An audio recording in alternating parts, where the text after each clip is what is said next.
प्रदेश के समस्त विभागों में काम करने वाले अनियमित संविदा और दैनिक वेतनभोगी कर्मचारियों के नियमितीकरण को लेकर बीजेपी और कांग्रेस अब आमने सामने आ चुकी है।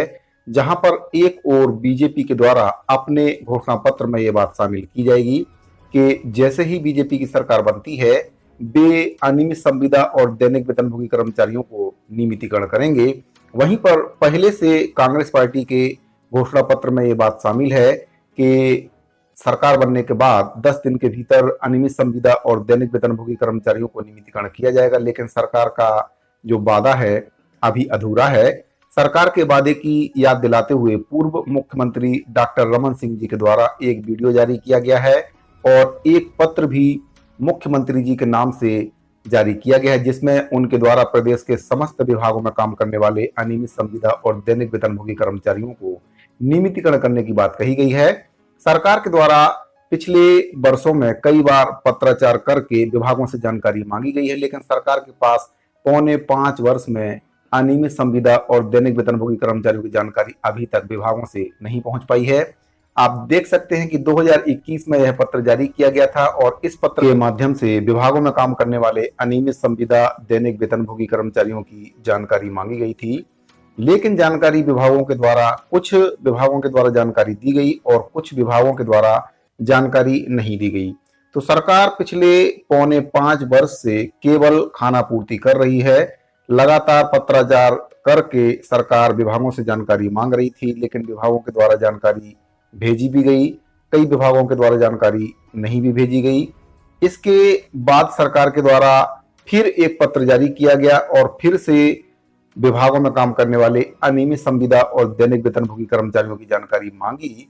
तो लगातार 5 वर्ष से सरकार के द्वारा पत्राचार किया जा रहा है, जानकारी मांगी जा रही, लेकिन सरकार के पास अभी तक कर्मचारियों की जानकारी पूरी तरह से नहीं पहुंच पाई है। आप देख सकते हैं 13/9/2022 को यह दूसरा पत्र जारी किया गया था और इस पत्र में भी अनियमित संविदा और दैनिक वेतनभोगी कर्मचारियों की जानकारी विभागों से देने के लिए कहा गया था। जानकारी तत्काल मांगी गई थी। सरकार को जानकारी नहीं मिल पाना कहीं ना कहीं सरकार का एक प्रकार से फेलियर है। 5 बिंदुओं पर जानकारी इसमें मांगी गई थी। जो विभागों में पदस्थ अनियमित दैनिक वेतनभोगी और संविदा पर कार्यरत कर्मचारी हैं, क्या खुले विज्ञापन भर्ती प्रक्रिया के माध्यम से नियुक्त हुए हैं, क्या कार्यरत कर्मचारी उक्त पद की निर्धारित और शैक्षिक तकनीकी योग्यता रखते हैं, क्या कर्मचारी जिस पद पर काम कर रहा है वह पद संबंधित विभाग के पद संरचना भर्ती नियम में स्वीकृत है, क्या उक्त नियुक्ति में शासन के द्वारा जारी किए गए अनुसूचित जाति जनजाति और अन्य पिछड़ा वर्ग के जो रोस्टर नियम उसका पालन किया गया है, और अनियमित कर्मचारियों को अभी वर्तमान में जो रिक्त पद पर वह काम कर रहा है उस पर क्या वेतन उसको दिया जा रहा है और नियमित पद का वेतनमान क्या है। तो सरकार के द्वारा पौने 5 वर्ष में अनियमित संविदा और दैनिक वेतनभोगी कर्मचारियों की जानकारी नहीं जुटा पाए। अब 25/7/2023 को फिर से सरकार के द्वारा एक पत्र जारी किया गया, सामान्य प्रशासन विभाग की ओर से यह पत्र जारी किया गया और इस बार एक अलग फॉर्मेट जारी किया गया। कई प्रकार के फॉर्मेट जारी किए गए। इसमें अनियमित संविदा और दैनिक वेतनभोगी कर्मचारियों की जानकारी फिर से शासन के द्वारा 1 सप्ताह के भीतर विभागों से देने के लिए कहा गया है। अब देखना यह है कि विभागों के द्वारा सरकार को जानकारी दी जाती है या नहीं दी जाती है, क्योंकि कहीं ना कहीं पिछली बार भी जो पत्र सरकार के द्वारा जारी किए गए थे उसमें जो लिखा था कि तत्काल जानकारी दें, लेकिन विभागों के द्वारा जानकारी नहीं भेजी गई। कुछ विभागों के द्वारा जानकारी भेजी गई और कुछ विभागों के द्वारा जानकारी नहीं भेजी गई, जिससे सरकार को एक अच्छा बहाना मिल गया कि हमारे पास तो अनियमित संविदा और दैनिक वेतनभोगी कर्मचारियों की जानकारी अभी नहीं पहुंची है, आधे कर्मचारियों की जानकारी पहुंची है।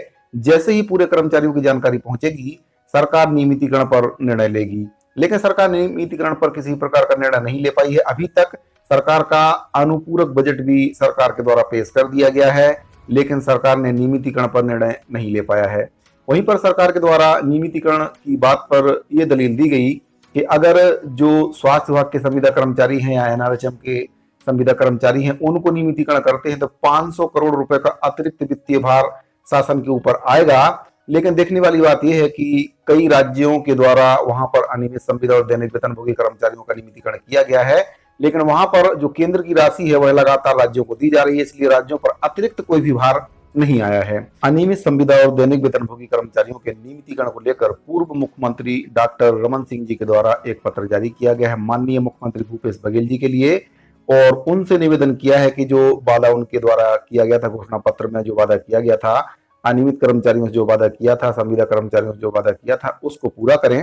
माननीय मुख्यमंत्री महोदय, छत्तीसगढ़ शासन मंत्रालय नया रायपुर के लिए यह पत्र जारी किया गया। विषय इसमें छत्तीसगढ़ प्रदेश के शासकीय विभागों, निगम, मंडल, आयोग, निकायों में कार्यरत अनियमित कर्मचारियों को नियमितीकरण करने बाबत श्री रवि गढ़पाले, प्रदेश अध्यक्ष, छत्तीसगढ़ संयुक्त अनियमित कर्मचारी महासंघ रायपुर के द्वारा जन घोषणा पत्र 2018 के बिंदु क्रमांक 11 के शासकीय विभागों, निगम, मंडल, आयोग में कार्यरत अनियमित संविदा और दैनिक वेतनभोगी कर्मचारियों के नियमितीकरण और किसी भी कर्मचारी की छंटनी नहीं करने का वादा, और बिंदु क्रमांक 30 में शासकीय विभागों में कार्यरत जो प्लेसमेंट कर्मचारी हैं और आउटसोर्सिंग पूर्णतः बंद करने का वादा को पूर्ण कराने हेतु निवेदन किया गया है।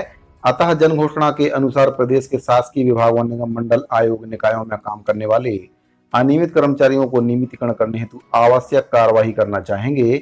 डॉक्टर रमन सिंह का इसमें साइन है, जो कि पूर्व मुख्यमंत्री हैं छत्तीसगढ़ के। उनके द्वारा सरकार को याद दिलाई गई है कि आपने अपने घोषणा पत्र में जो वादा किया था अनियमित संविदा दैनिक वेतनभोगी कर्मचारियों से, उस वादे को पूरा करने का समय आ गया है। अब मात्र 3 महीने का समय बचा है। 10 अक्टूबर के आसपास छत्तीसगढ़ में आचार संहिता लगने की संभावना है और सरकार के पास समय बहुत ही कम है।